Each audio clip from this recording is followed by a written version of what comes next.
কয়েকদিন যাবত তো সকালে ওঠা হয় না, তাই আমার ছেলে খুবই ভয় পেয়ে গেছে, যেহেতু আজকে স্কুলে যেতে হবে। ও অ্যালার্ম দিয়ে রেখেছিল 8টায়, কিন্তু কেন জানি আমার 7টায় আজকে ঘুম ভেঙে গেল। Good morning everyone, welcome to my new blog. যেহেতু স্কুলে যেতে হবে তাই এই যে ব্রেকফাস্টটা করে নিচ্ছি, ডিম পোস্ট করে নিচ্ছি। আর ব্রেড কালকে নিয়ে আসছিল দীপের বাবা, কেক অ্যান্ড কুকিজের। এটা নতুন এখানে নাকি দিচ্ছে, আগে জাফরানেরটাই খাওয়া হতো, তবে এটা দেখলাম আরও ভালো। তবে পিসগুলো এত বড়, আমার ছেলে খেতেই পারলো না। বাবুকেও দিয়ে দিলাম ডিম পোস্ট করে, আমিও ডিম পোস্ট করে নিয়ে নিলাম, আর চাও করে নিয়েছি। আর এই যে বললাম না, কালকে আমার দুধ মানে গরুর দুধটা নষ্ট হয়ে গিয়েছিল, সেটা ছানা তৈরি করে নিয়েছি। তো ওই সময় আবার একটু গুঁড়ো দুধও দিলাম। দেখলাম যে বাজারের যে ছানা তার চেয়ে ভালোই লেগেছে, কিন্তু আমার ছেলে খেলো না, কারণ ওই যে দুধ নষ্ট হয়েছে, একটা কেমন গন্ধ, এই জন্য। এই যে এখন নাস্তাটা খাবো, খেয়ে স্কুলে চলে যাব। আর এই রান্নাটাও আগেই করেছিলাম, মানে ভিডিওটা একটু ওলট পালট হয়ে গেল। তাই সকালে যেহেতু উঠছিলাম, উঠেই রান্নাঘরে চলে আসছিলাম।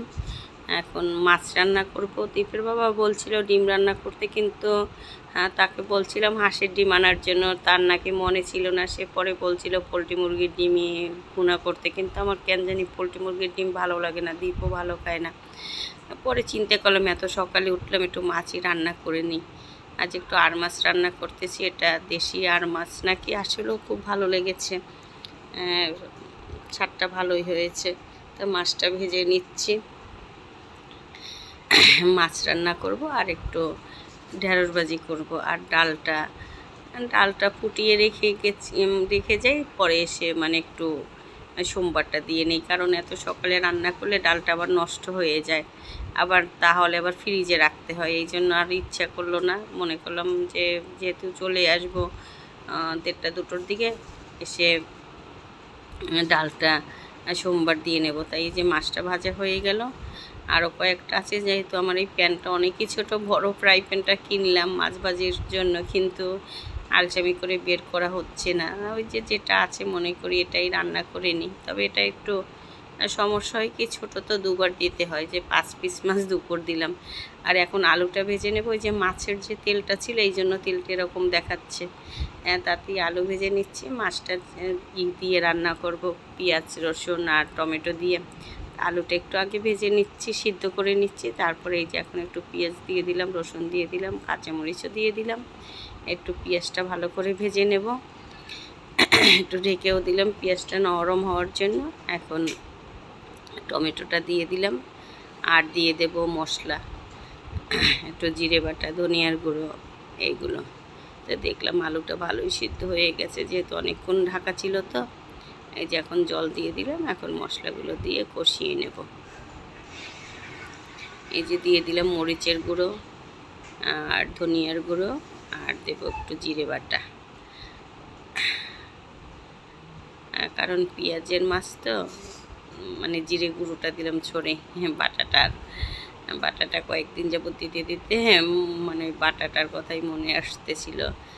তবে আজকে আর বের করলাম না জিরে বাটাটা, যেহেতু পেঁয়াজের মাছ তো এখানে মানে জিরে বেশি না দিলেও হয় সামান্য। তবে কিছু কিছু মাছ আছে যখন যেটা পেঁয়াজ দিয়ে রান্না না করি, তখন আবার একটু জিরে বাটাটা দিলে ভালো হয়, ঝোলটাও গুণ হয়, মানে খেতেও ভালো লাগে।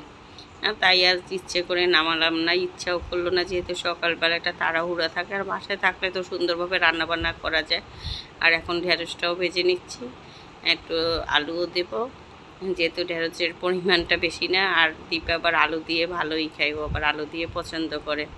অনেক দিন পরে এবার আলু দিয়ে একটু ঢেঁড়সটা ভেজে নিচ্ছি। আর এই যে এখন ঢেঁড়সটাও দিয়ে দিলাম, যেহেতু ঢেঁড়স ভাজি হতে তো সময় লাগে না, এটা চুলায় দিয়ে দিলাম, মানে পাশের চুলায়। আলুটাও সেদ্ধ হয়ে গেল, মাছটাও প্রায় হয়ে গেছে। এখন তবে মাছটার ঝোলটা আরেকটু মানে করলে ভালো হতো। এই যে একটু গরম মশলার গুঁড়োও দিয়ে দিলাম, যেহেতু তাড়াতাড়ি করে রান্না করছি, তো মানে সময় দেখতেছি, তাও আজকে লেট হয়ে গেল। 11টাই বেজে গেল স্কুলে যেতে যেতে, কি আর করা।